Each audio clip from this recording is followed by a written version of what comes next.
حضرت ابراہیم علیہ السلام وہ پہلے نبی تھے جن کو اللہ نے پیغمبر ابو الانبیاء، خلیل اللہ اور حنیف کے لقب سے پکارا۔ قرآن مجید کی سورۃ نساء آیت 125 کے اندر اللہ تعالیٰ ارشاد فرماتا ہے، اور اللہ نے حضرت ابراہیم کو اپنا دوست یعنی خلیل اللہ بنا لیا۔ حضرت ابراہیم 2160 قبل مسیح سلطنت بابل کے اندر پیدا ہوئے۔ آپ علیہ السلام کے والد کا نام طارق تھا، لیکن بعد میں وہ آزر کے نام سے مشہور ہوئے۔ آج کے دور میں تینوں آسمانی مذاہب حضرت ابراہیم کو اپنا پیروکار اور پیغمبر مانتے ہیں۔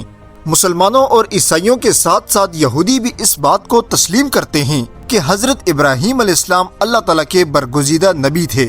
اسلام کے اندر آپ علیہ السلام کو حضرت ابراہیم، جبکہ بائبل کی کتاب کے اندر آپ کا نام ابراہم بتایا گیا۔ قرآن کریم میں بہت سے ایسے نبیوں کا ذکر ہوا جو حضرت ابراہیم علیہ السلام کی نسل میں سے ہیں۔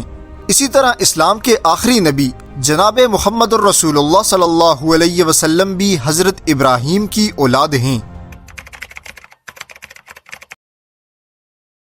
جس طرح حضرت ابراہیم علیہ السلام کی زندگی عجیب و غریب واقعات سے بھری پڑی ہے، اسی طرح آپ کی پیدائش کا واقعہ بھی نہایت عجیب ہے۔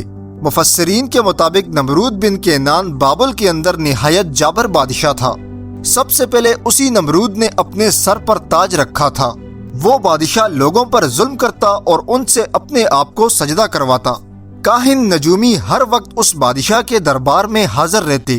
ایک رات اس نمرود نے خواب دیکھا کہ ایک ستارہ آسمان میں طلوع ہوا اور اس کی روشنی کے سامنے سورج اور چاند بالکل بے نور ہو گئی۔ نمرود نے خوفزدہ ہو کر اس خواب کی تعبیر کاہنوں سے دریافت کی۔ ان لوگوں نے خواب کی تعبیر بتاتے ہوئے نمرود سے کہا کہ تیری سلطنت کے اندر ایک بچہ پیدا ہوگا جو تیری بادشاہت کو ہمیشہ کے لیے ختم کر دے گا۔ یہ خبر سن کر نمرود نے پریشان ہو کر حکم دیا کہ اس کی سلطنت کے اندر جو بھی بچہ پیدا ہو تو اس کو فوراً قتل کر دیا جائے۔ اس کے ساتھ ہی اس نے اپنی سلطنت کے تمام مردوں اور عورتوں کو علیحدہ کر دیا اور ان مردوں اور عورتوں پر 2 سربراہ بھی مقرر کیے جو مردوں اور عورتوں کو ایک دوسرے کے ساتھ ملنے سے روکا کرتے تھے۔ مگر اللہ کی شان، یہ دونوں سربراہ ہی حضرت ابراہیم علیہ السلام کے والدین تھے، جن کے آپس میں ملنے کی وجہ سے حضرت ابراہیم کی والدہ حاملہ ہو گئیں۔ جب آپ علیہ السلام کی ولادت کا وقت قریب آیا تو آپ کی والدہ شہر سے دور ایک غار کے اندر چلی گئیں۔ پھر اس غار کے اندر حضرت ابراہیم علیہ السلام کی ولادت ہوئی۔ روزانہ حضرت ابراہیم کی والدہ آپ کو دودھ پلانے کے لیے آیا کرتیں۔ اکثر اوقات آپ کی والدہ نے دیکھا کہ حضرت ابراہیم اپنا انگوٹھا چوس رہے ہوتے اور اس انگوٹھے سے دودھ برآمد ہوتا رہتا۔ اس طرح نمرود اپنی لاکھ کوششوں کے باوجود بھی حضرت ابراہیم کی پیدائش کو روک نہ سکا۔ حضرت ابراہیم علیہ السلام کو اللہ تعالیٰ نے بچپن ہی سے صراط مستقیم پر رکھا تھا۔ قرآن کریم میں ارشاد باری تعالیٰ ہے، اور ہم نے ابراہیم کو پہلے ہی ہدایت دے دی تھی اور ہم ان کے حال سے بخوبی واقف تھے۔ ایک دن حضرت ابراہیم نے اپنے والد کو بت تراش کر ان کی پوجا کرتے دیکھا تو آپ اپنے والد سے پوچھنے لگے کہ یہ آپ کیا کر رہے ہو؟ والد نے جواب دیا، یہ ہمارے خدا ہیں اور ہم ان کی عبادت کرتے ہیں۔ آپ علیہ السلام نے اپنے والد سے کہا، یہ کیسے خدا ہیں جن کو آپ اپنے ہاتھوں سے بنا کر ان کی عبادت کرتے ہو؟ الغرض ایک دن آپ کے والد نے انہیں ایک ٹوکرے میں بہت سے بت رکھ کر دیے کہ آپ جا کر انہیں بازار میں بیچ دو۔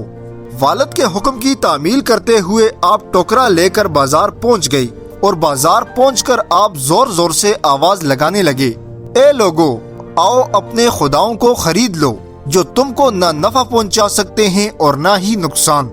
لوگوں کو حضرت ابراہیم کی گفتگو سن کر بڑا تعجب ہوتا۔ کئی روز تک حضرت ابراہیم علیہ السلام اسی طرح کی آواز لگاتے رہے، جس کی وجہ سے ایک بھی بت نہ بکا۔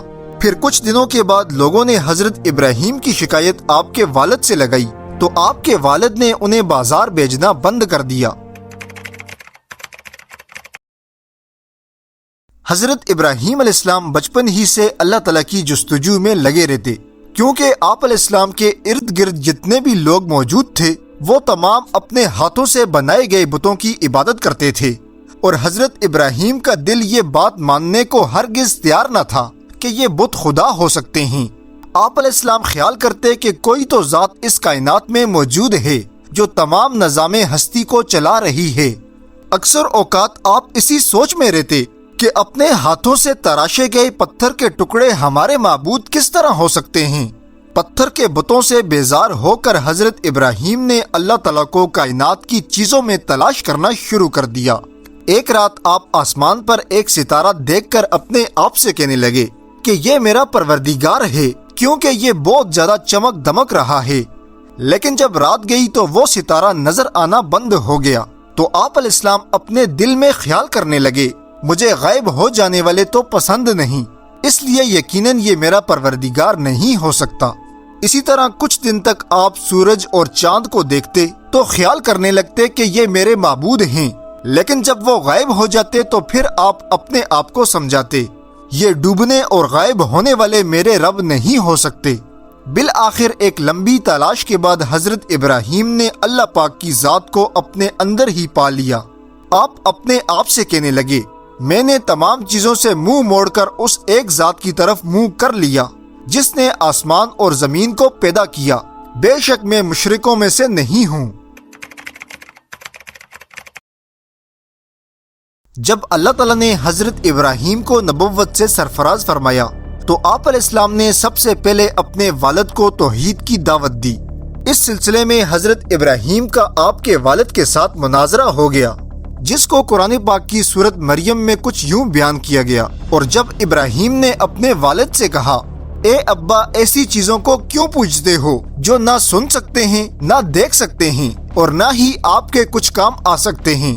ابا جان مجھے ایسا علم ملا ہے جو آپ کو نہیں ملا، آپ میرے ساتھ ہو جائیں میں آپ کو سیدھی راہ پر چلا دوں گا۔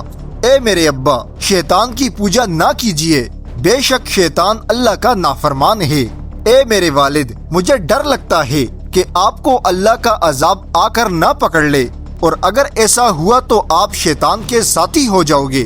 حضرت ابراہیم نے ادب و احترام کے تمام تقاضوں کو پورا کرتے ہوئے پیار محبت سے اپنے والد کو توحید سے آگاہ فرمایا، لیکن مشرک باپ نے اس نرمی کے جواب میں نہایت سختی سے بیٹے سے کہا اگر تو میرے معبود کی مخالفت کرنے سے باز نہ آیا تو میں تجھ سے بہت سختی سے پیش آیا کروں گا۔ حتیٰ کہ قرآن پاک کے اندر یوں بیان کیا گیا کہ آزر نے حضرت ابراہیم سے فرمایا اگر تو باز نہ آیا تو میں تجھے سنسار کر دوں گا اور تو ہمیشہ کے لیے مجھ سے دور ہو جا۔ اس موقع پر حضرت ابراہیم علیہ السلام نے اپنے والد کو السلام علیکم کہا اور یہ بھی ارشاد فرمایا میں آپ کے لیے اپنے پروردگار سے بخشش طلب کروں گا، بے شک وہ مجھ پر بڑا مہربان ہے۔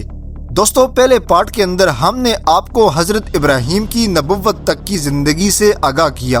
انشاءاللہ جلد ہی اگلے پارٹ کے اندر ہم آپ کو حضرت ابراہیم اور نمرود کے مقابلے کے متعلق بتائیں گے، اس لیے ہمارے چینل کو سبسکرائب کیجیے۔